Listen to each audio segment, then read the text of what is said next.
Bonjour. Votre Excellence, Madame l'ambassadrice de France en Roumanie, Laurence Saver, Monsieur le ministre de la Justice de la Roumanie, Cătălin Predoiu, Madame la directrice de la Fondation pour le droit continental, Charlotte Cross, Monsieur le Président du Conseil national des greffiers des tribunaux de commerce, Thomas Denfer, chers collègues, chers invités, au nom de la direction de la faculté de droit de l'Université de Bucarest, permettez-moi de vous souhaiter la bienvenue dans le palais de la faculté de droit pour cet événement. Comme je suis seulement le modérateur de ce panel, je vais commencer directement par donner la parole à Monsieur le ministre de la Justice, Cătălin Predoiu. Monsieur le ministre, je vous en prie. Bonjour, je vous remercie. Votre Excellence, Madame l'ambassadeur Oer, chers invités, c'est un honneur pour moi de participer aujourd'hui à l'ouverture de cette conférence en ma double qualité de ministre de la Justice et ancien avocat spécialisé en droit commercial. Cela me donne un aperçu à la fois de l'importance de la justice pour préserver la santé de l'environnement des affaires et des défis auxquels sont confrontées les entreprises de nos jours. Je tiens à exprimer mon appréciation pour l'espace de dialogue créé par la Conférence des juristes de la Méditerranée, qui est un véritable promoteur de la coopération interprofessionnelle au niveau international, favorisant le progrès économique et social des régions européennes et méditerranéennes. C'est pourquoi je vous félicite de l'organisation de cette conférence à Bucarest, sous l'égide de la présidence française de l'Union européenne au Conseil. Les thèmes de discussion proposés répondent à des préoccupations d'actualité pour les orientations stratégiques tant de l'Union que des autres espaces économiques internationaux. Ainsi, la mise en œuvre de systèmes robustes pour prévenir et combattre la fraude de l'environnement des entreprises, car l'activité économique doit être fondée sur des principes d'éthique et de gouvernance d'entreprises responsables. Renforcer la confiance des citoyens dans les institutions de l'État. Naturellement, ce sont aussi des préoccupations de l'Union européenne reflétées dans les documents suivants. La stratégie antifraude adoptée par la Commission en 2019. L'ambitieux paquet de propositions législatives visant à renforcer les règles de l'Union en matière de lutte contre le blanchiment d'argent et le financement du terrorisme, lancé par la Commission en 2021. Et enfin, et surtout, la proposition de directive sur le devoir de diligence des entreprises en matière de développement durable, adoptée en février cette année. Le nouveau modèle de fraude ayant une forte dimension transfrontalière, par exemple la fraude dans la promotion des produits agricoles, les sociétés fictives, le commerce électronique, les contrefaçons, nécessite des mesures de réponse coordonnées impliquant l'Office de lutte antifraude, le parquet européen et les parquets nationaux. La bonne gouvernance d'entreprise est organiquement liée au bon fonctionnement des structures politiques, économiques et sociales. La gouvernance doit donc être fondée sur l'intérêt général et les valeurs éthiques. Tous ces éléments conduiront au bien-être de la société dans son ensemble. En même temps, la gouvernance d'entreprise ne peut ignorer la responsabilité que les entreprises ont envers la société et l'environnement en s'impliquant activement la protection des droits de l'homme et la protection de l'environnement. C'est la seule façon d'assurer la durabilité du développement économique d'un État et de l'Union dans son ensemble. L'implication des juristes dans ce domaine contribuera à protéger les valeurs et la démocratie et l'État de droit, car le droit ne peut exister en dehors de la société, tout comme la société ne peut fonctionner en dehors du droit. Si vous me permettez, pour les amis roumains, je vais continuer dans la langue roumaine. Je laisse quelques secondes pour les traducteurs de changer les boutons. Aș dori în continuare. Par la suite, j'aimerais faire quelques remarques qui ont à faire avec des politiques développées par le ministère de la Justice et qui ont du rapport avec ce domaine.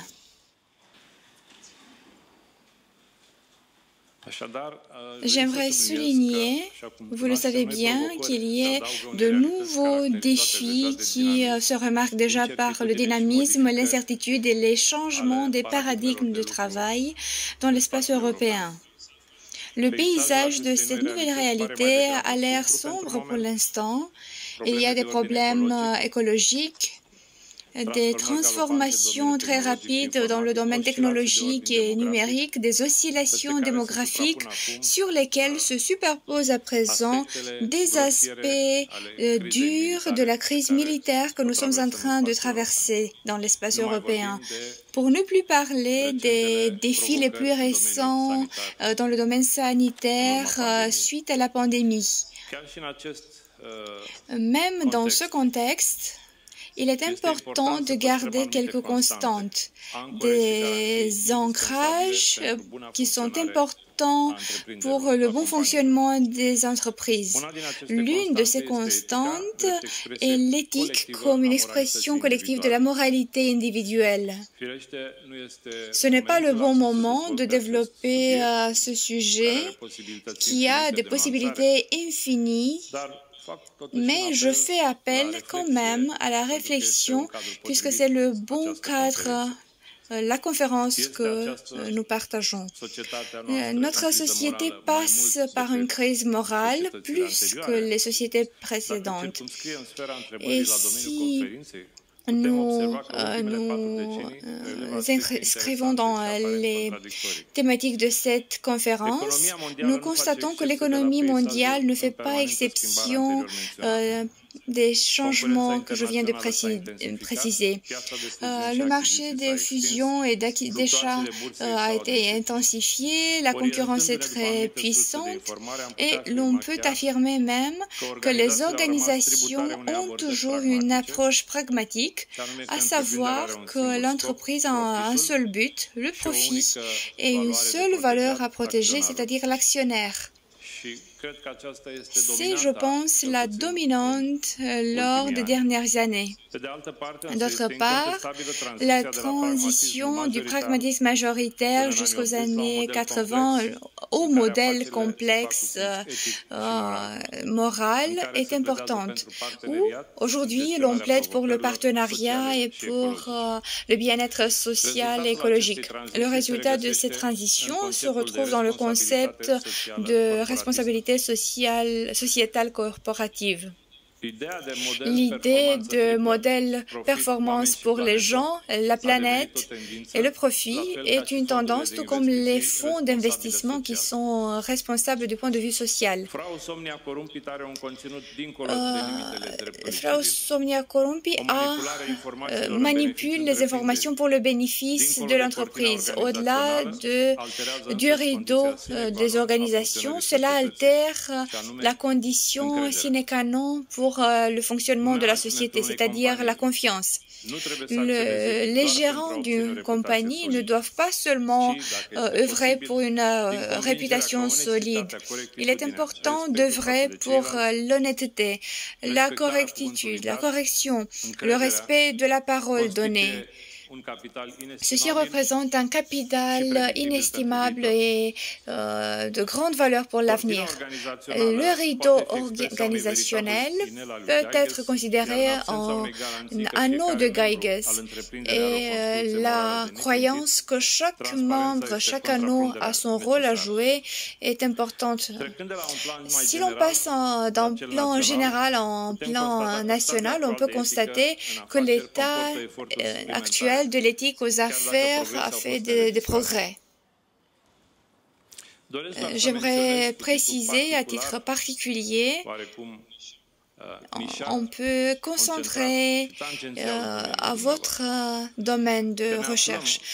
Nous nous trouvons en Roumanie devant un deuxième cycle stratégique qui met en place une mesure contre la corruption qui sous-jacent des méthodes, y compris pour le milieu économique. Le milieu d'affaires a été un partenaire clé pour le ministère de la Justice dans le processus de préparation de cette stratégie pour la période 2021-2025. Et on s'est réjoui de constater que le milieu d'affaires réclamait le renforcement de critères d'intégrité et de prédictibilité qui en découlent. Le renforcement de la confiance et l'aisance pour conclure des affaires au moyen et à long terme, ce qui est important finalement pour l'idée centrale des affaires qui est celle de profit.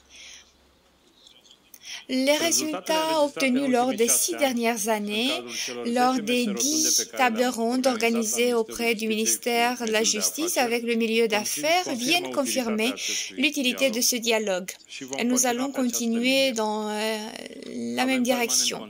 Nous avons des contacts permanents avec les gérants d'entreprise, avec les avocats d'entreprise qui les représentent, et nous allons maintenir cette tradition comme un outil par lequel le ministère de la Justice va élaborer des initiatives législatives ancrées dans la réalité pour appuyer justement le milieu d'affaires et tout en se concentrant sur les valeurs telles le respect de la loi, l'intégrité dans les fonctions publiques et dans l'exercice privé, la lutte contre la corruption dans la fonction publique, y compris dans les rapports privés. Et je fais une parenthèse là. Lors des dernières années, on a beaucoup parlé de l'anticorruption en Roumanie, mais presque exclusivement dans le domaine public.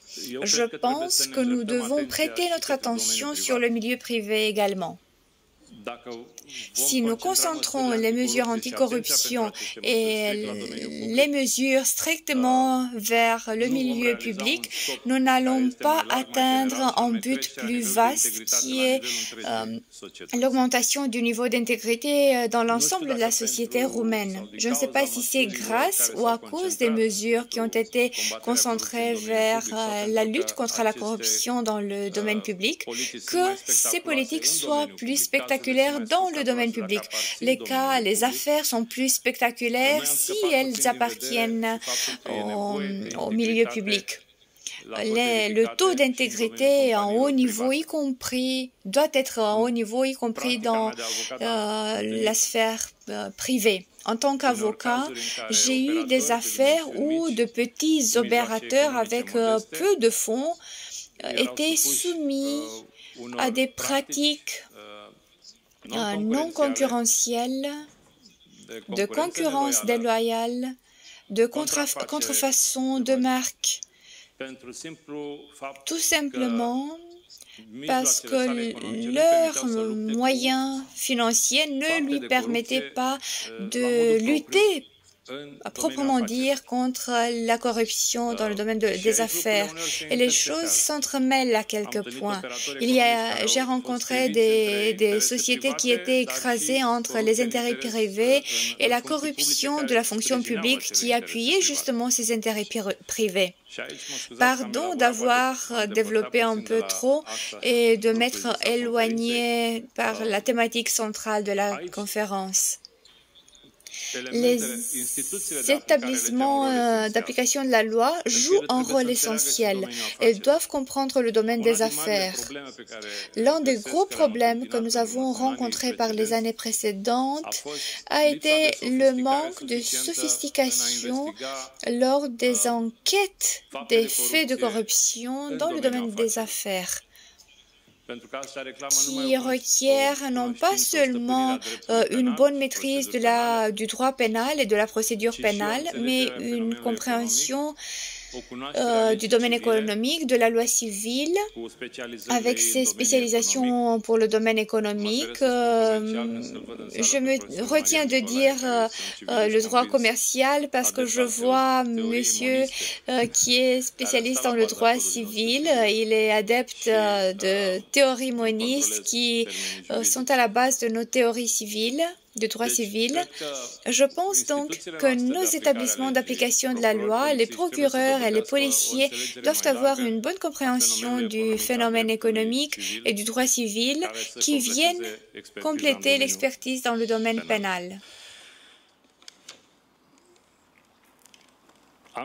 Nous avons régi l'introduction de la fonction de conformité dans les sociétés publiques avec un statut conforme important pour les officiers de conformité. Nous avons soumis quelques projets de loi qui viennent appuyer l'intégrité et l'éthique non pas seulement dans les fonctions publiques, mais aussi dans les fonctions privées. C'est un effort permanent, certes. Il est difficile d'anticiper ce moment où l'on peut affirmer qu'on a réussi à assurer un niveau d'intégrité totale dans les fonctions publiques et dans les fonctions privées et dans le domaine des affaires privées. C'est une préoccupation qui nous a marqués lors des dernières décennies. Et si l'on remonte dans le temps, dans l'histoire du droit, l'on peut affirmer avec certitude que cette préoccupation a existé déjà par le passé, lorsqu'on n'avait plus d'approche du droit commercial. J'ai étudié l'histoire du droit commercial et j'ai pu constater que cette approche vers l'intégrité dans le domaine des affaires date depuis que les affaires existent. Vous êtes dans la première ligne par votre activité, y compris par votre participation à cette conférence. Je suis particulièrement honorée de participer à cette conférence et je vous souhaite plein courage. Merci, bonne continuation.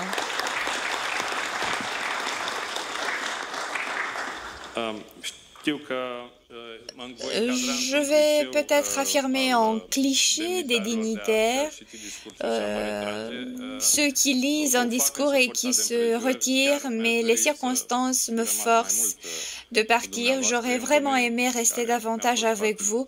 C'est un domaine qui m'était cher, mais je dois participer à une séance du Conseil supérieur de la magistrature et ensuite une réunion du gouvernement, mais je vais demander ce qui s'est passé lors de cette conférence par la suite, y compris. Nous vous remercions, Monsieur le ministre.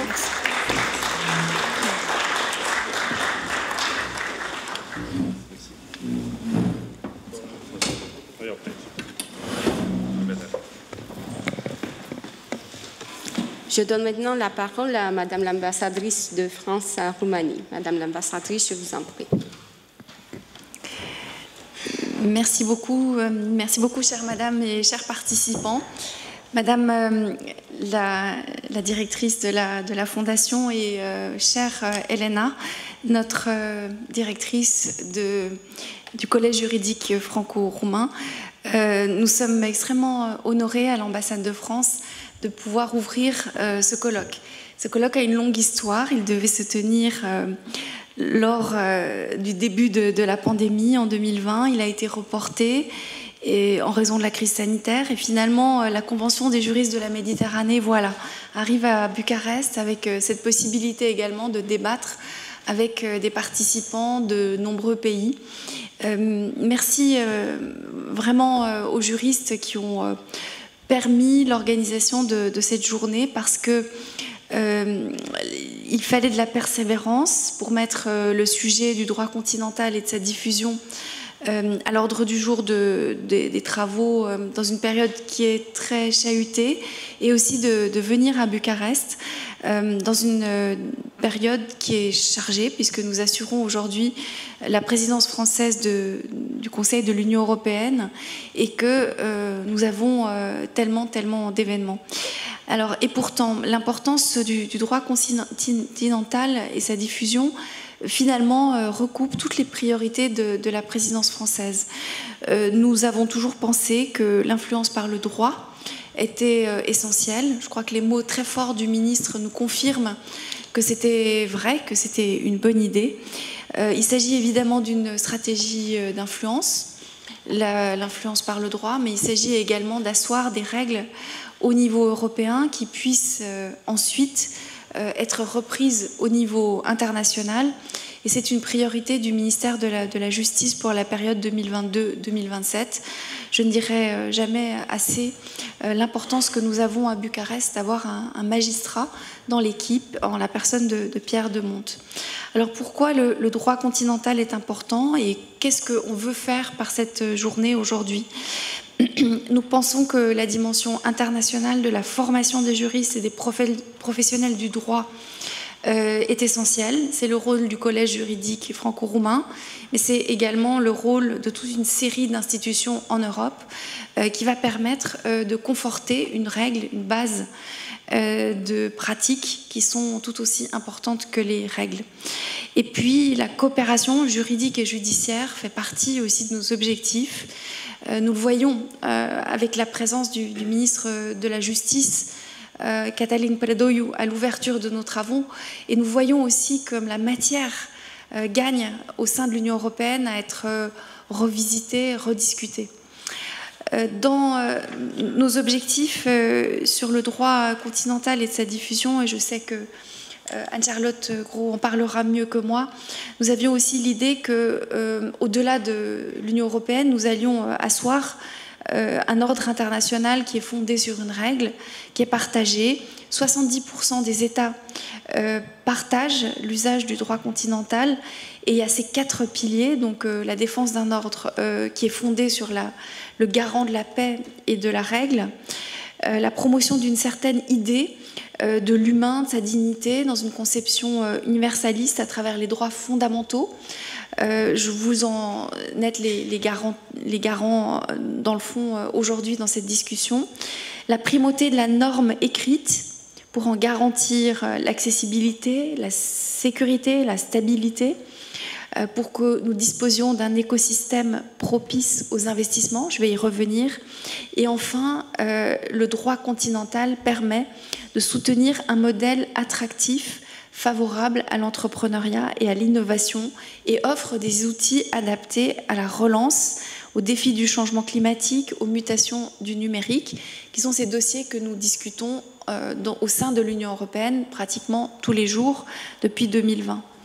Alors pourquoi nous avons établi, et pourquoi je me réjouis que nous avons établi comme thématique aujourd'hui la transparence financière et éthique.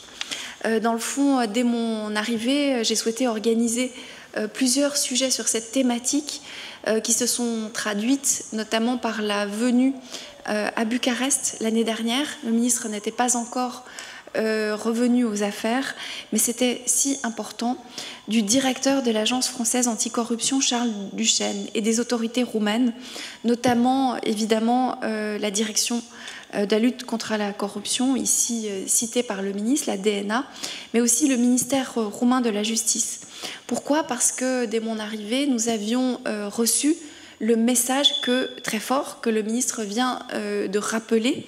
Les entreprises, les milieux d'affaires, les investisseurs, nous sommes le 3e investisseur en France, de la France en Roumanie, demandent une règle juridique stable, transparente, et le milieu d'affaires en permanence s'adresse aux autorités du ministère de la Justice pour la garantir. Donc dans la pratique, au-delà de l'énoncé d'une norme, vous le savez, on discute aujourd'hui de nouvelles lois sur la justice qui rénovent le cadre et en particulier la formation et le recrutement des juges. Nous pensons globalement, pas seulement l'ambassade de France et au titre de la présidence française, mais aussi l'ensemble de l'écosystème du monde des affaires en Roumanie, pense qu'un meilleur dialogue entre les autorités qui sont productrices de droit et qui pratiquent le droit vont permettre d'établir une confiance, on l'a dit à plusieurs reprises dans la bouche du ministre, et que dans les pratiques, on peut les améliorer. Une des grandes discussions qu'on a eues avec Charles Duchesne, c'était comment appliquer la loi Sapin de 2016, puisque souvent la règle roumaine est issue de réflexions françaises, mais que la loi française a évolué et que pour assurer toutes ces questions qui sont liées à la transparence financière et éthique, on a beaucoup de travail à poursuivre dans le respect, bien entendu, de l'autorité et de l'indépendance de chacun. Jamais la France n'a voulu se présenter, y compris en période de présidence française, comme comme un partenaire de coopération, un partenaire ancien qui a conduit à ce qu'on crée il y a 30 ans un collège juridique, mais aussi que l'on formalise avec ce droit continental des règles de droit qui ne demandent que à s'appliquer. Alors, le panel que vous représentez aujourd'hui a 2 caractères. Évidemment, un panel international avec des représentants français, roumains, grecs, tunisiens, marocains, espagnols. Et je souhaite la bienvenue à l'ensemble des juristes qui forment aujourd'hui ce panel. Et puis, l'objectif a un caractère interdisciplinaire, puisque la plupart des professions de droit aujourd'hui sont représentées. Bien sûr, des universitaires. Merci à la faculté de droit, une fois de plus, de nous accueillir dans nos travaux. Des experts de la Commission européenne, greffiers, commissaires de justice, huissiers, et puis le ministre l'a souligné, des avocats importants, des membres du Conseil d'État, des notaires, des juristes d'entreprise, et je sais que le milieu d'affaires suit nos travaux également et est intéressé à nos travaux.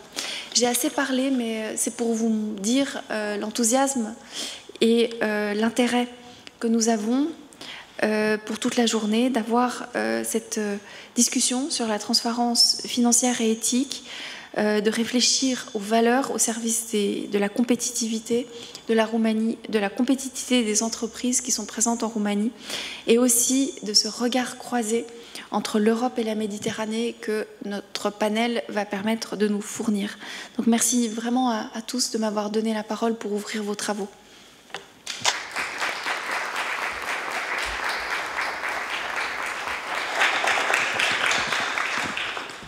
Nous vous remercions, Madame l'ambassadrice, pour vos propos ainsi que pour votre présence à cet événement. Nous nous réjouissons à chaque fois de vous accueillir dans notre faculté. Je donne maintenant la parole à Madame Anne-Charlotte Gross, la directrice générale de la Fondation pour le droit continental. Et je profite pour remercier vivement la Fondation pour l'organisation de cette conférence avec notre collège juridique franco-roumain. Madame la directrice, je vous en prie. Merci beaucoup. Merci. Bonjour à toutes et à tous.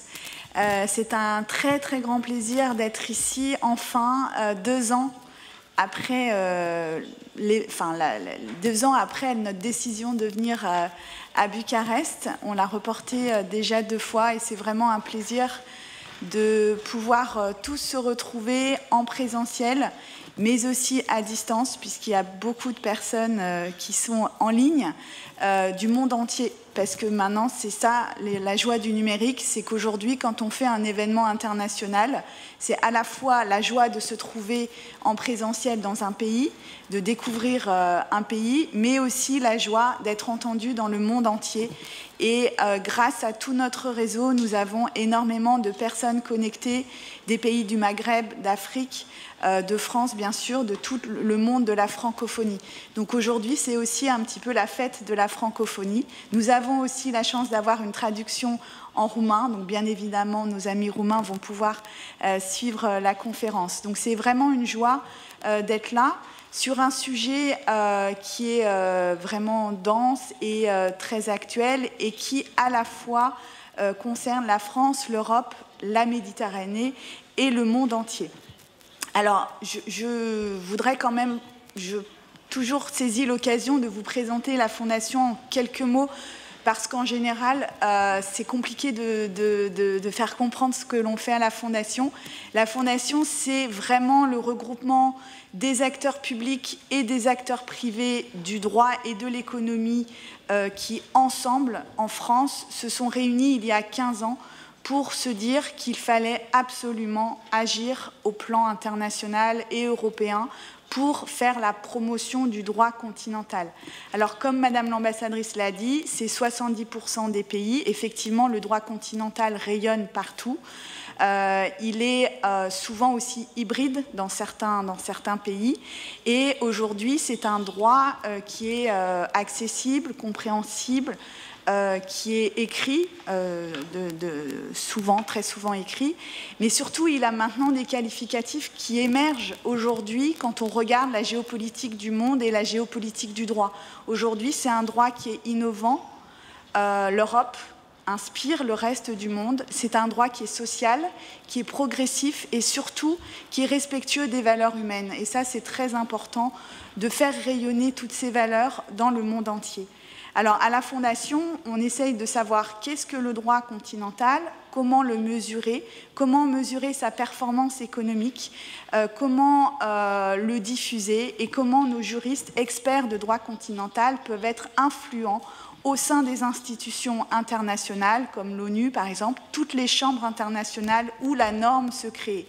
Ça se passe au plan international, mais aussi au plan bilatéral, puisque nous entretenons des relations avec les grands pays de ce monde, et à la fois multilatéral.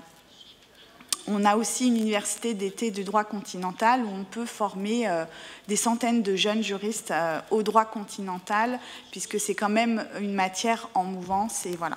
Je voulais vous donner quelques exemples de nos actions, juste pour vous figurer un petit peu nos actions. Par exemple, nous sommes en train de contribuer à la loi modèle de l'ONU sur les infrastructures publiques, où nous sommes en train de mettre en place l'OADA, qui est une zone géographique africaine, d'une plateforme numérique de formation de droit OADA. Nous parlons bioéthique en Chine ou code de commerce en Mongolie. Voilà, donc à chaque fois qu'il y a une occasion de parler de notre droit, du droit européen, et d'échanger nos savoir-faire avec les autres pays, nous sommes là. Alors aujourd'hui, c'est la 10e édition de la Convention des juristes de la Méditerranée. Le concept, il est assez simple, c'est le dialogue entre l'Europe et la Méditerranée, qui a été lancé en 2008 et depuis, à peu près 250 juristes se sont rencontrés. C'est un événement qui est interprofessionnel. Nous tenons à ce qu'il soit, puisque la Fondation est interprofessionnelle, avec tous les corps de métier du droit, que ce soit les notaires, les avocats, les huissiers, les greffiers des tribunaux de commerce, les juristes d'entreprise, les magistrats, les membres des conseils d'État, les universitaires et les étudiants en droit. Et j'espère que je n'ai oublié personne. Donc c'est vraiment interprofessionnel. C'est aussi un débat qui est culturel. Aujourd'hui, l'idée, ce serait qu'on aille sur une convergence des droits pour que nos droits se complètent, mais aussi se ressemblent sur des sujets communs comme le numérique. Alors on axe beaucoup ces dernières années la Convention des juristes de la Méditerranée sur l'entreprise, sur le numérique. C'était le sujet de la dernière édition en Tunisie. Il y a à peu près 20 pays qui ont déjà reçu la Convention des juristes et donc on est très content d'être accueillis en Roumanie. Alors on nous dit pourquoi la Roumanie, c'est pas vraiment un pays du Sud, mais parce qu'on est dans le cadre de la présidence française de l'Union européenne et c'est parce qu'on est dans ce cadre qu'on a voulu choisir un pays d'Europe, un pays dynamique, qui a une économie très active et surtout un modèle de coopération juridique pour tout le monde, qui est une création du ministère des Affaires étrangères, à savoir le Collège juridique franco-roumain. Et donc c'est ce modèle-là qu'on voulait un peu mieux connaître pour voir comment ça se passe et pourquoi pas dupliquer ce modèle dans le monde entier, parce que c'est comme ça qu'on arrive à dialoguer, débattre sur des sujets. Donc c'est avec ce collège juridique et Elena Paquea que je salue, que nous avons voulu organiser cet événement.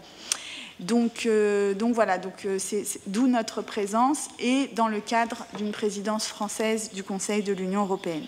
Alors, je voulais remercier tout le monde, Madame l'ambassadrice, Monsieur le magistrat de l'accueil de l'ambassade, leur dynamisme et la façon dont on a été accueillis. Elena, bien sûr, qui a été mon interlocutrice pendant de longs mois. Et puis je voulais aussi remercier bien sûr tous les membres de la Fondation, puisque la Convention des juristes de la Méditerranée, c'est fait par les membres, organisé par les membres, avec les membres. Donc je voulais tous les remercier. Ils sont tous ici présents, le Conseil supérieur du notariat, le Conseil national des barreaux, la Chambre nationale des commissaires de justice, le Centre national des greffiers des tribunaux de commerce, le Conseil d'État, l'AFJE, les juristes d'entreprise et les professeurs. Donc merci à tous nos membres, parce que grâce à vous, on existe depuis 15 ans. Merci de votre soutien et merci à toute l'organisation. Merci à nos amis roumains et je salue donc tous nos autres amis francophones qui nous écoutent. Donc maintenant, place au débat. Merci beaucoup et merci de votre attention. Et de bons débats pour toute la journée. Merci.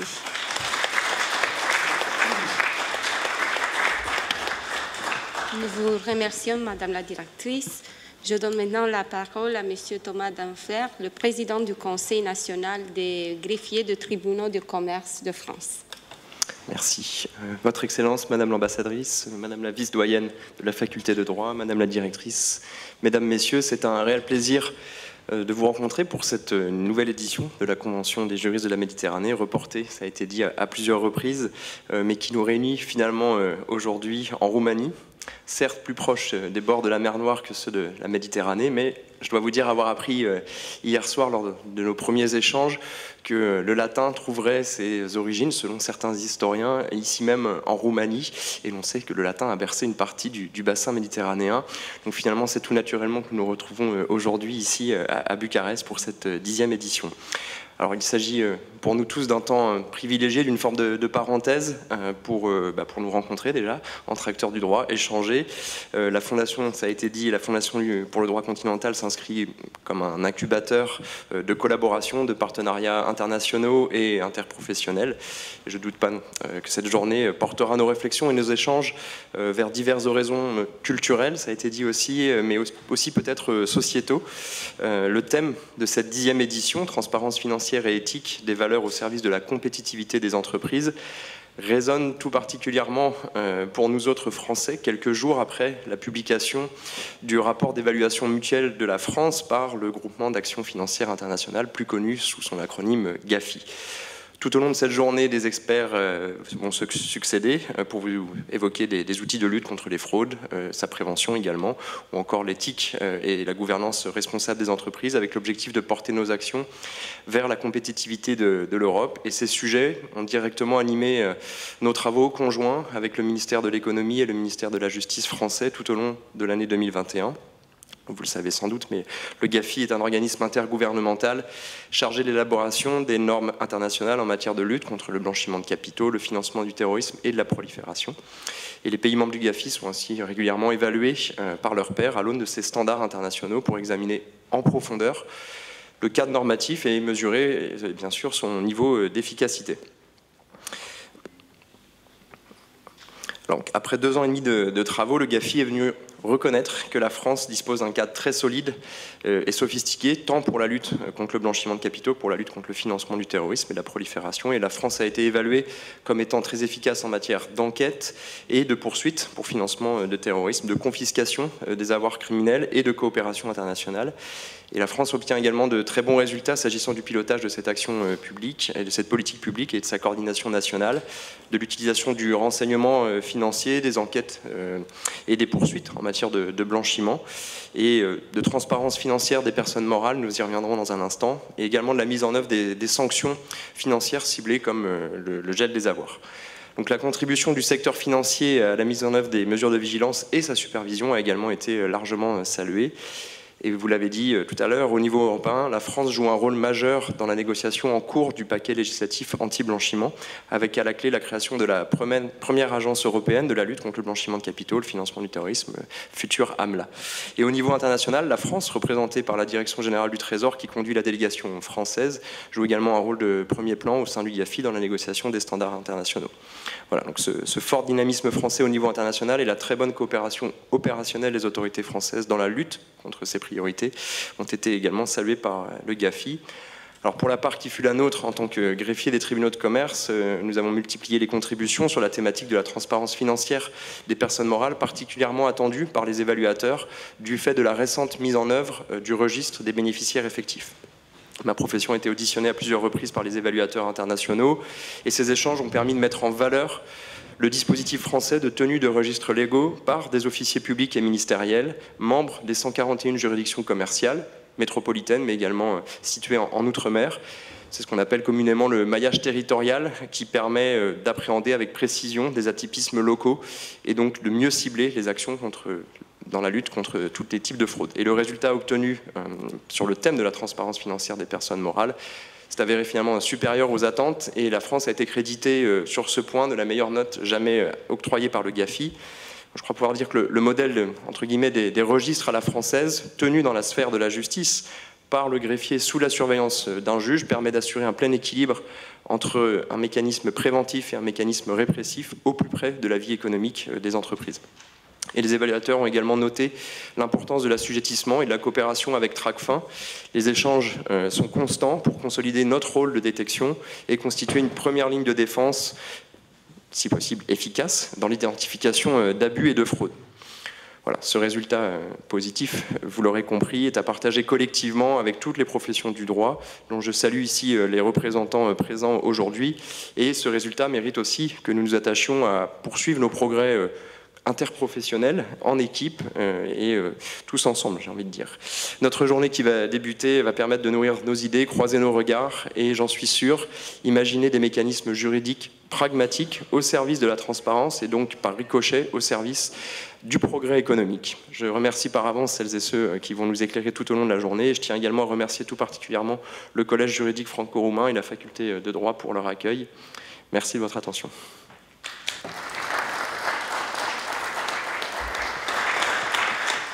Nous vous remercions, Monsieur le Président.